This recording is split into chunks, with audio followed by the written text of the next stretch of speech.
Now, why do I think this is one of the best beginner bikes? A lot of people say, oh, get the Honda CRF300L or the Rally. It's a perfect bike off-road. And to be honest with you, I think it's a really crappy bike off-road. A few little mods will make it a great off-road bike, but the stock tires aren't fit for off-road and the suspension is even worse. We'll talk more about the suspension a little bit later. And it will surprise you what I'll say about it. But yeah, it's not a great bike off-road stock.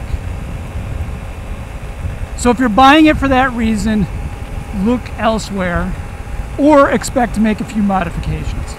Reason number one, this bike is a great beginner bike, is the obvious. It's ridiculously light. It's easily flickable. You can maneuver this bike around and it's not intimidating at all. You know, I started out on a cruiser, the Iron 883. That sucker's 562 pounds. And, you know, my first, I'd say 3 to 4 months, I was challenged with that heavy bike. And of course, I got used to it and had a lot of fun out of it. Clearly, all the adventures that I've had on this channel. But had I started on a bike like this, with this weight, I think it would have been a shorter learning curve because it's just so maneuverable. It's just so forgiving. So that sun's probably blaring right in your face. Sorry about that. It's too bad because these views are amazing. I think anytime I do a motovlog in this area, I get right here and I say something about how amazing the Driftless region is. Because it is. You guys got to come out here and ride with me. All right, reason number two. There's going to be a 2A and 2B because they're kind of the same. It's this clutch lever and the clutch itself. So the clutch lever, as I squeeze it, it's so dainty. I can't think of a better word right now, but dainty seems like a pretty good word. It's so easy to squeeze. There's no challenge. It's not heavy. It's light. It's easy to squeeze. At first, it annoyed me because I was so used to clutch levers that were much harder to pull in. But this one, freaking easy as all get out. It's super easy. So, you're a new rider, and usually when you're a new rider, you're gripping the handlebars, you're holding on for dear life. Your hands are getting a little fatigued, especially your throttle hand. You might be getting a little bit of numbness. With your clutch hand too, like after a while, it just gets a little numb or a little sore. But having a light clutch lever feel like that is really helpful. Now 2B is the clutch itself. A lot of guys swap it out because they feel it's not enough. It's not what they need, especially off-road. Easy to burn out. That may be true. I haven't experienced that, and I'm pretty rough with this bike. Of course, I've only put, like I said, about 2,000 miles on it. But I abuse the crap out of this bike. I am really pushing this bike to its limits. I'm often high in the rev range. But what's great about this bike is it's a slipper clutch. And I'm not even going to attempt to explain the complications of a slipper clutch or what it does while sitting on the bike here. I'm going to let Joe in the studio explain it, so let's go there.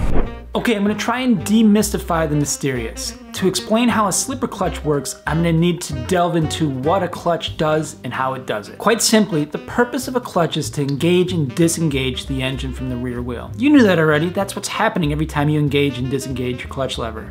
But it's helpful to have that baseline to understand everything else. A clutch has springs, a pressure plate, steel and friction plates that alternate within the basket, an inner hub, and an outer basket.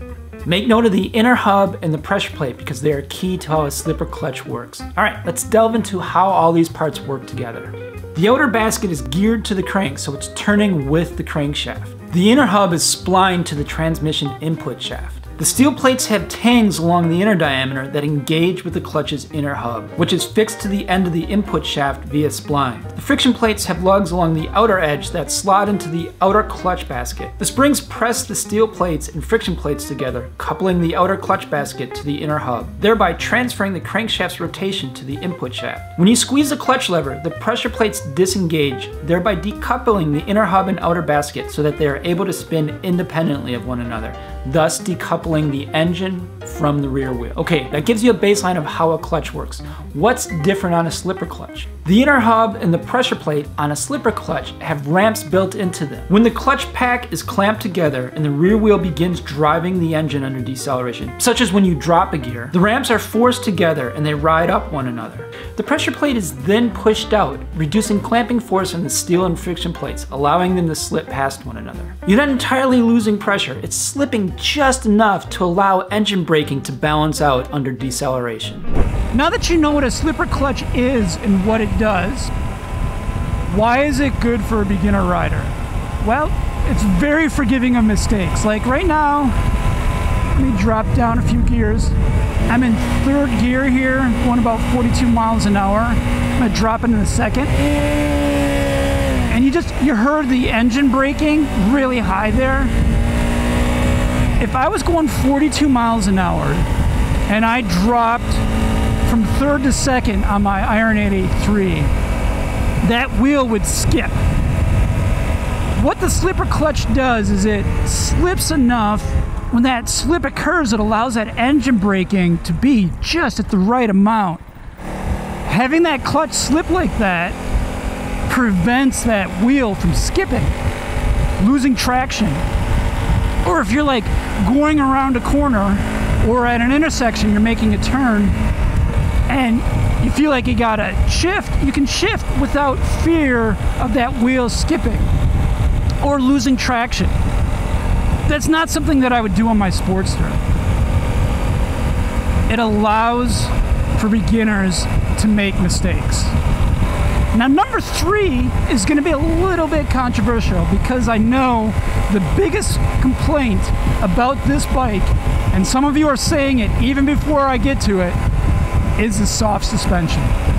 One of the biggest complaints amongst riders who want to ride adventure bikes that are less than average height is that they are too tall. A lot of people say that Honda did that purposefully, made it soft because it's sold in countries where people are a little bit shorter and it's easier for them to ride. Now, I don't have any proof of that, but I'm not going to doubt it either because manufacturers are going to build the bikes in such a way where they're going to sell it most, in the markets where they're going to be selling it most. And that's for this bike in a lot of Asian countries, honestly. So what does that mean for beginner riders here? So for beginner riders, when they sit on this seat, what happens is that suspension sinks down. It's a 35-inch seat height on this bike. While I can't fully flat foot this bike, when I sit down on it, it's definitely a lot easier with other adventure bikes with 35-inch seat heights. It makes riding this bike so much easier. The last one that I'll talk about is kind of an overall focus of everything that I've mentioned here. As I mentioned, this bike, stock, is not a great off-road bike. This bike, with the way it's set up, it is a perfect city bike. Easy to ride, forgiving of mistakes, amazing gas mileage. Like right now I'm getting about 75 miles to the gallon on this bike. Most, not all, but most new riders are going to be riding in the city. Now I commuted a lot, but I chose mainly to ride where I'm riding now when I first started riding. But most will be riding in the city, and this is a dream bike for the city. Tell me what you think are the best beginner bikes out there. Are there ones better than the Honda CRF300L? Leave your comments down below. Go ahead and do what we all do when we really like the content. Like, subscribe, and share.